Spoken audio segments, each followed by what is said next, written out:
Today we're going to be talking about 10 rules every watch owner should know before purchasing a timepiece. Hey guys, I'm Marco Bonfanti, and rule number 1 is buy the watch you actually want. I think that, a lot of people, that's a rule that other people talk about too. Because you don't want to have something that you're not enthusiastic about, but if you don't have 40 grand for the watch you want, you got to lower your expectations a little bit. If you can muster up the money to get the exact watch you want, I think it's great, but also you should try and look for something that is affordable to your budget that is gonna wow you. There's a ton of options. There's millions of watches out there, endless thousands of different models. So if you take your time and look at everything that's available to you, I'm sure you can find something that fits your needs. A great example of buying a watch that you can afford, and it might not be, your holy grail watch, but it's something that's achievable for you right now, is my Cartier Santos. This watch has an MSRP of $15,000. I paid around $7,500. You can buy these on the secondary market. They're online for $8,000 to $9,000. It is a medium Santos with a blue dial with a factory diamond bezel. When I bought this watch, it wasn't in the US catalog. So I bought this in 2021. I had it imported from Dubai. And at the time, the medium Santos only came with a white dial. So to get a blue dial on a medium Santos, you had to get the diamond bezel, and it only came from overseas markets. So for me to get this watch for $7,500, it was an extremely unique piece, I felt. And I felt like it wore more of like a $20,000 watch. I didn't feel like I had a less of a piece when I was standing next to a guy who had a $20,000 Rolex on. So if you take your time, you find what speaks to you and look around, you're definitely gonna find something in your budget that fits your style.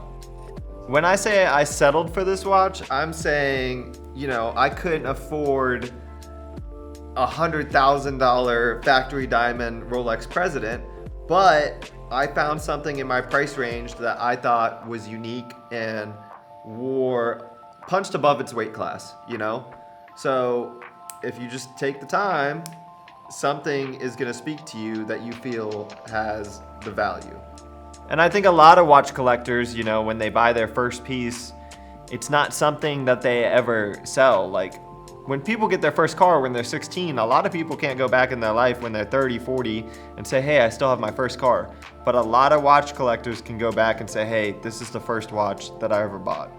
If I was buku rich though, I'd be going out and I'd be like, I wouldn't start at a Santos. Even though I have the money now, I started at the Santos, so that's what speaks to me, and I still like it because that's where I started.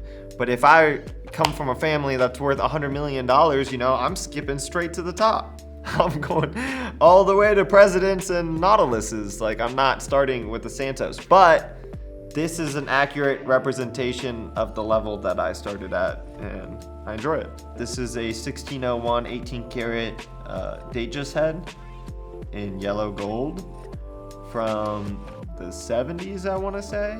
And it's got a blue mosaic dial. I don't know if you can zoom in on that dial and see the detail on it, but very rare piece. And this piece is under 10 grand, $7 grand, somewhere around there. So definitely something that's very unique. This is what I like to see people buy for their first watch, instead of even though this is a great watch, this is something that you can have for 50 years and you're not gonna see another person wearing this exact watch. You know how many people I've seen wearing my Santos? 0. Never. It's never happened. It's never gonna happen. It's just, it's not a common watch. Just like a blue mosaic 1601 in yellow gold is not a common watch. Number 2, a lot of people say fit matters more than the size. You could get a watch that's 42 millimeters that wears massively. You could get a watch that's 42 millimeters that wears like a 40 millimeter. Also, you could get a watch that's 43 millimeters that wears like a 46 millimeter. So you kind of have to try on these different watches and look closely at the sizing to see which one is gonna fit your wrists the best.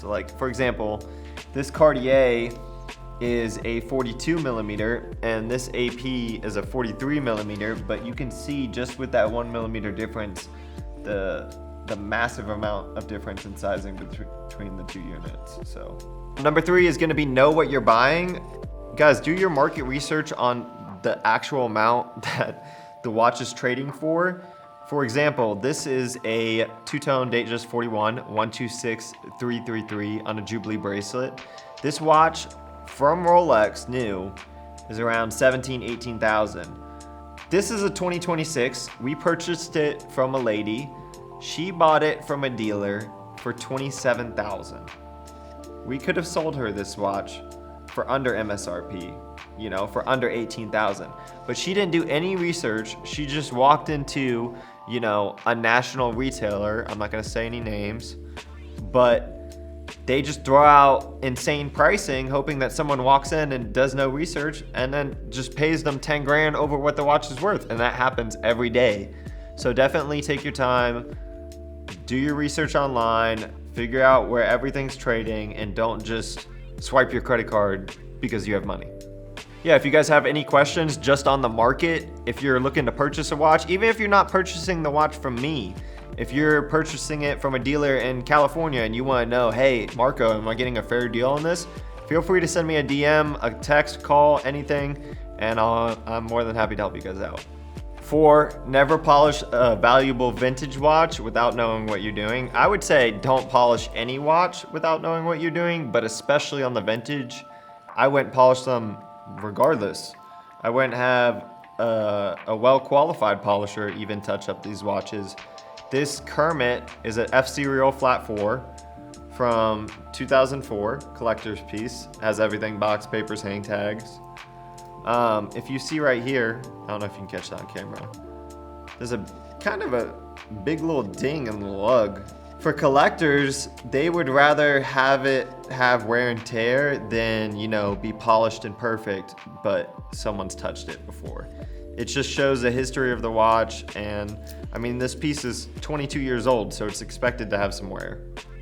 A good example for this would be like, you know, you find a 1967 Chevelle with the original motor and the original paint job, you know, versus something that's been completely repainted and has had a motor swap or parts changed in the motor.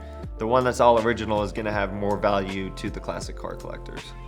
Number 5 is water resistant. Does not necessarily mean waterproof. For example, you know, brands like Cartier and AP are gonna be water resistant, meaning you could probably get away with wearing it in the shower, you could get away with wearing it in the rain, but to take it diving in the ocean is not gonna be a good idea.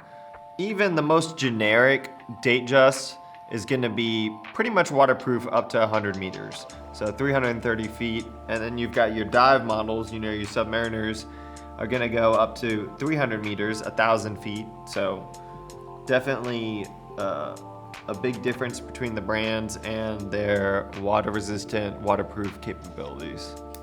A lot of people don't even know that these expensive watches are waterproof, but I feel like also a lot of people assume that they are way more waterproof than, you know, what they actually are.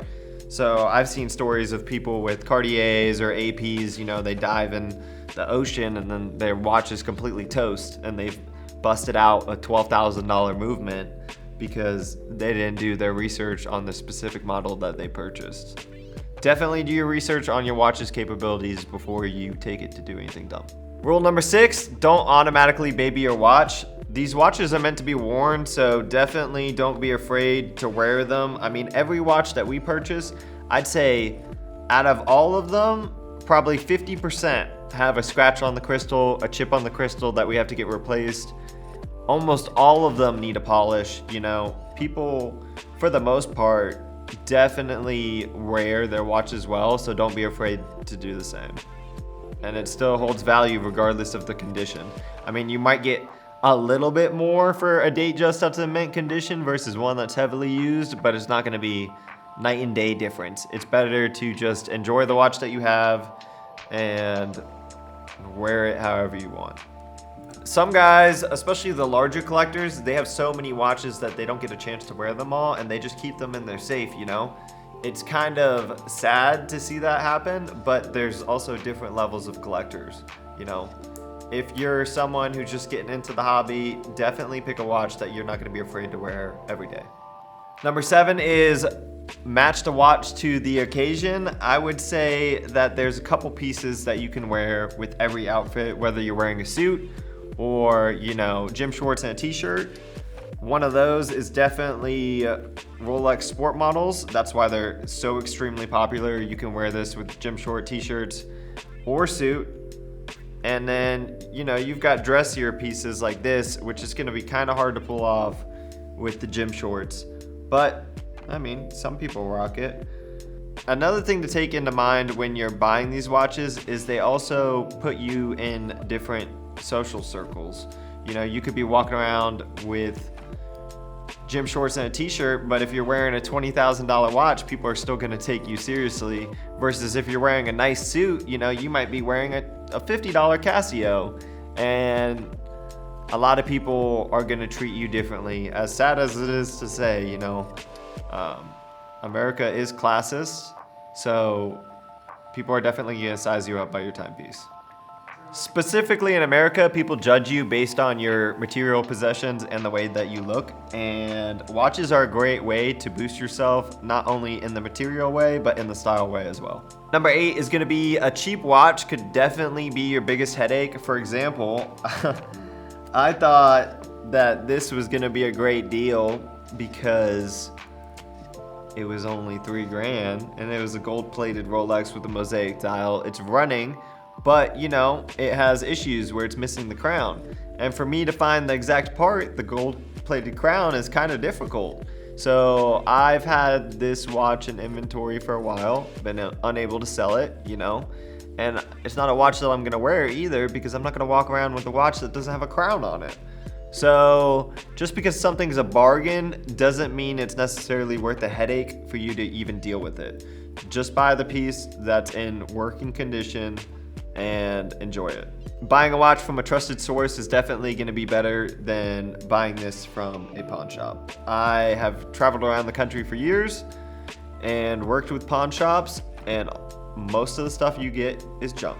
So I understand the appeal is there to get a better price, but you can also just get a much better timepiece from a reputable source, whether it be brick and mortar or online.